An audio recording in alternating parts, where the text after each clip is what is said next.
Sa isang makabuluhang pag-unlad, ang mapangwasak na delubyo ay sumalakay na sa ilang rehiyon sa China nitong Hunyo taong kasalukuyan, na nagdulot ng malawakang pagkawasak sa mga kalsada, kabahayan at ari-arian sa libu-libong residente doon. Ito ba ay nagkataon lamang o ito'y isang karma na nga ba sa kanilang bansa? Dahil sa kasakiman at masasamang aksyon ng kanilang presidente sa pang-aangkin ng mga teritoryo at pang-aapi sa mga mahihinang bansa katulad na lang ng Pilipinas at Taiwan. Ang malakas na pag-ulan ay bumagsak sa mga bahagi ng timog at gitnang China sa nakalipas na ilang linggo, na humantong sa matinding pagbaha sa maraming lalawigan. Kabilang ang Guangdong, Guangxi, Hunan, at Jiangxi. Ang walang humpay na pagbuhos ng ulan ay nagresulta sa pag-apaw ng mga ilog sa kanilang mga pangpang, na binaha ang mga lungsod at kanayunan. Ang malakas na pag-ulan at kasunod na pagbaha sa timog silangang lalawigan ng Fujian ng China ay humantong sa paglikas ng humigit kumulang 36,000 katao. Ang masamang panahon ay nakaapekto sa 179,800 na individual at nagdulot ng malaking pinsala sa mga pananim at infrastruktura na nagresulta sa direktang pagkalugi sa ekonomiya na tinatayang nasa 1.61 bilyong yuan o nasa mga $220 milyong. Ang iba't ibang rehiyon ay nakaranas din ng mataas na antas ng tubig sa mga ilog, na nagudyok sa deklarasyon ng isang emergency na pagtugon upang pamahalaan ang sitwasyon at matiyak ang kaligtasan ng publiko. Habang patuloy ang malakas na pag-ulan at baha sa ilang rehiyon ng China, ang bilang ng mga nasawi ay tumaas ng nakababahala. Ang mga pagbaha ay kumitil ng hindi bababa sa 33 katao sa Beijing, kabilang ang 5 rescuer, na May 18 katao pa rin ang nawawala.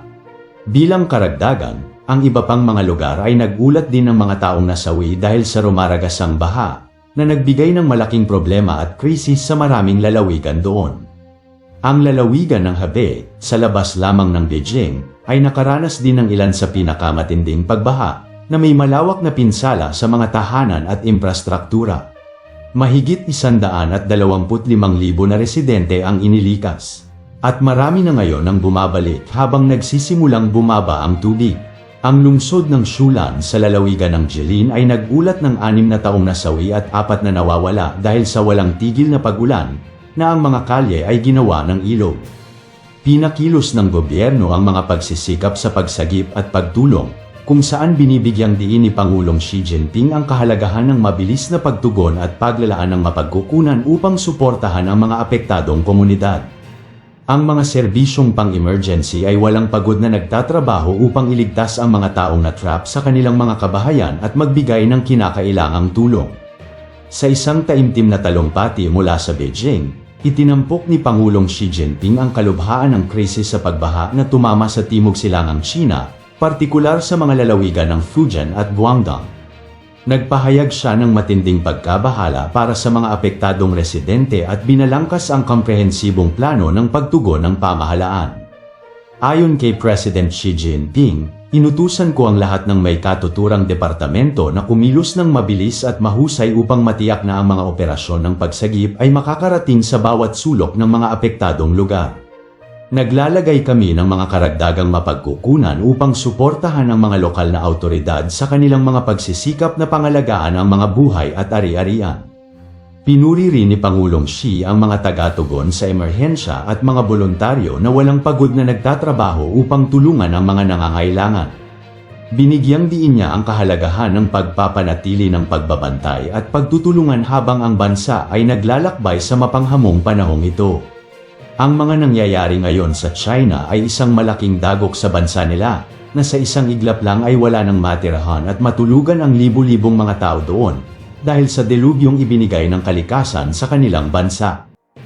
Sa isang estratehikong kaganapan, hindi lang basta baha ang gumimbal ngayon sa China, dahil meron na ring mga bagong naiulat tungkol sa mga sinkhole na bigla na lang lumikha ng malaking butas sa mga kalsada at paglubog ng mga kabahayan doon.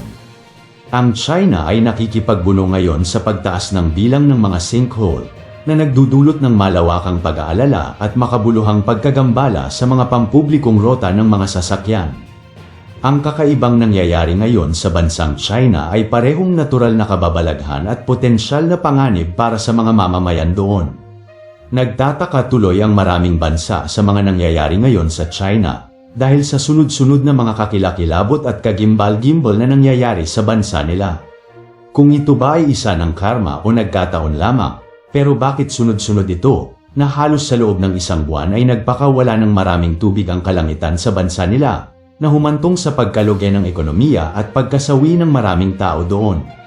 Nitong mga nakaraang linggo, ilang rehiyon sa China ang nag-ulat ng biglaang paglitaw ng malalaking sinkhole. Ang ilan ay sapat na malaki upang lamunin ang buong gusali na nagdulot ng mga panganib sa mga komunidad at infrastruktura. Ang pinakakilalang sinkhole ay natagpuan sa bulubunduking mga lugar ng Guangxi at Shanxi na mga lalawigan. Mga rehiyon na kilala na sa kanilang mga dramatikong karst landscape. Ayon sa isang eksperto, ang kalupaan ng China ay mayaman sa karst topography, kung saan karaniwan ang limestone at iba pang natutunaw na bato.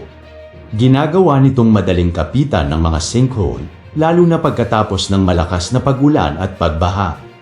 Ang kamakailang mga pattern ng panahon ay nagpalala sa sitwasyon na humahantong sa mas madalas na pagbagsak.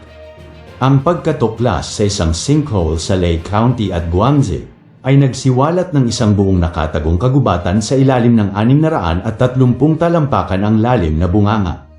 Ito ay isa lamang sa humigit kumulang 30 pangunahing sinkhole sa county lamang. Ang mga mananaliksik ay naiintriga sa mga geological formation na ito, ngunit nag-iingat din tungkol sa kanilang mga kaligtasan. Ang gobyerno ay nagsimulang mag-issue ng mga espesyal na proteksyon para sa mga lugar na ito habang ginalugad din ang mga paraan upang magamit ang mga ito para sa turismo dahil sa kanilang likas na kagandahan. Gayunpaman, nananatili ang agarang pagtuon sa pagtiyak ng kaligtasan ng publiko at pagpigil sa mga karagdagang insidente. Itinatampok ng sinkhole crisis ng China ang maselang balanse sa pagitan ng pagpapahalaga sa mga likas na kababalaghan at pagtugon sa mga panganib na dulot nito.